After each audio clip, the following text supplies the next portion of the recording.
Ang eksena ay nag-umpisa, kung saan si Eugene ay palihim na pinagmamasdan ang usapan ni Dayon at 032.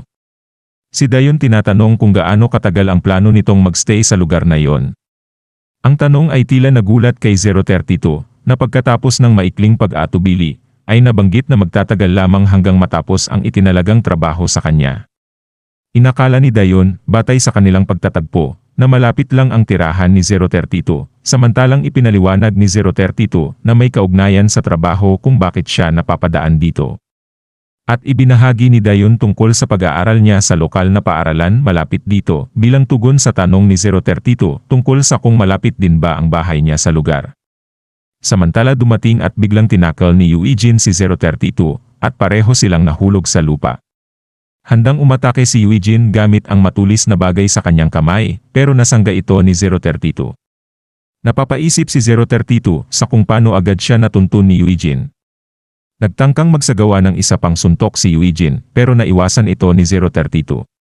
Gumamit si 032 ng sipa para magkaroon ng agwat sa kanila. Nabahala at kinabahan, nagmumura si 032 tungkol kay Dayon na nadamay pa. Iminungkahi niya na lumipat ng lugar para hindi na madamay si Dayon, na hanggang ngayon ay shock pa rin sa nangyayari. Nagulat si Eugene sa sinabi ni 032. Tinawag si Eugene ni Dayon ng opa o kuya sa Korean. Nagulat din dito si 032. Nagtanong si Dayon kung bakit ganoon ang asal ni Eugene. Bago pa siya masagot, napansin niya ang sugat sa tiyan ni Eugene at nag-alala ito.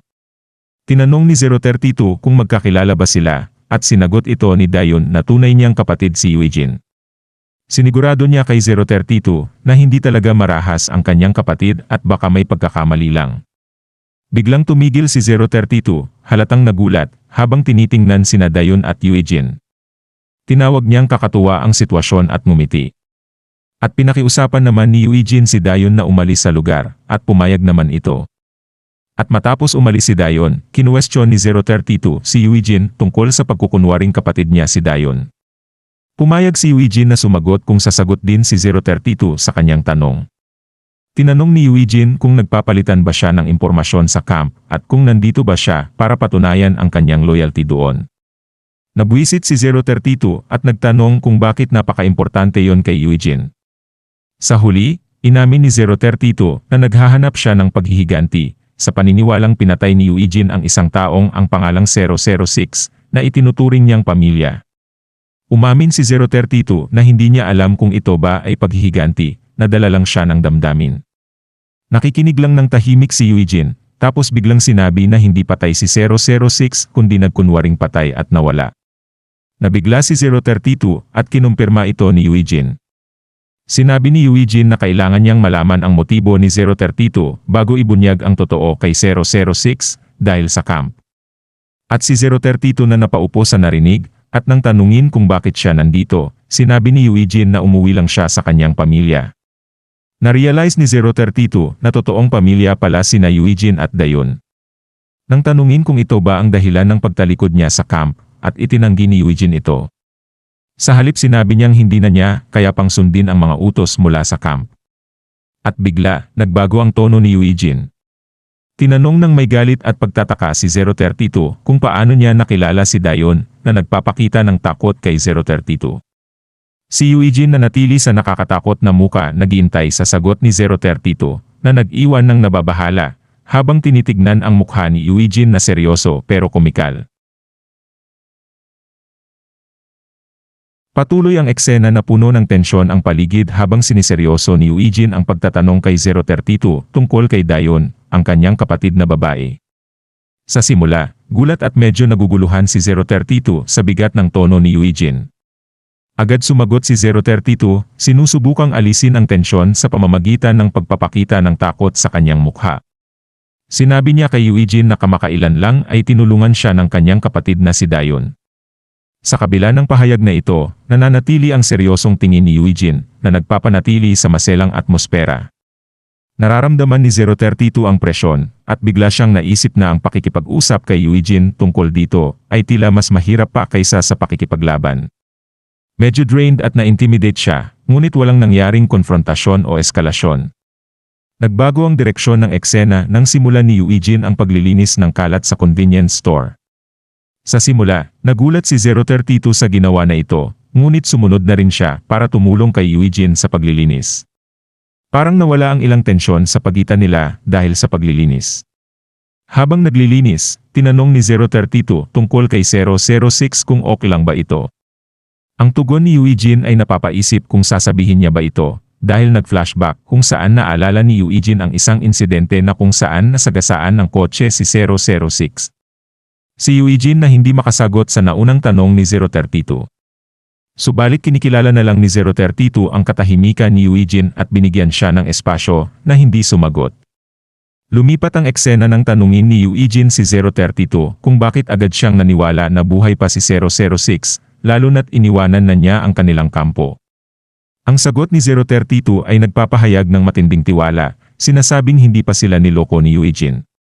Ginawa niyang malinaw ang pagkakaiba ng pagtataksil sa kampo at sa mga individual sa loob nito. Kinikilala na ginawa lamang ni Eugene ang pagtataksil sa kampo at hindi sa kanila. Lantad ang pagkabigla ni Eugene sa pagkilala na ito, na nagpapahiwatig na hindi niya inaasahang may ganitong antas ng pangunawa. Itinuloy ni 032 na ginawa rin ito ni 006, iniwan ang kampo pero nanatiling tapat sa kanilang inner circle.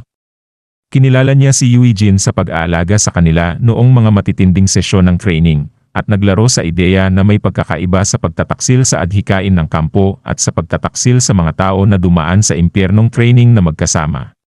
Nakakita si Eugene ng kakaibang aspeto sa pagkakaibang ito, na nag-udyok kay 032 na tanungin kung ano ang ibig niyang sabihin. Tinukoy ni Eugene ang tungkol sa plano ng camp na patayin siya.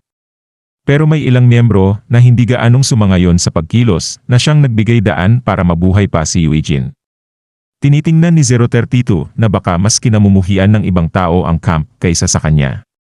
Samantala ipinapahiwatig naman niyang hindi niya alam kung paano makokontak si 006. Sinabi ni Eugene sa posibilidad na hindi maaaring makontak si 006 maliban na lang kung siya mismo ang tumawag. Sinisiguro ni Eugene kay 032 na kung nakontak siya ni 006, sasabihin niya ito sa kanya. Inilahad ni 032 ang kanyang emosyonal na distansya kay 006, kahit itinuturing niyang pamilya ito, nagpapahiwatig na marami pa rin siyang hindi alam dito. At binigyan naman ni Eugene ng mahigpit na babala, ang labis na pagmamahal sa isang tao sa loob ng camp ay maaaring gamitin laban sa kanila.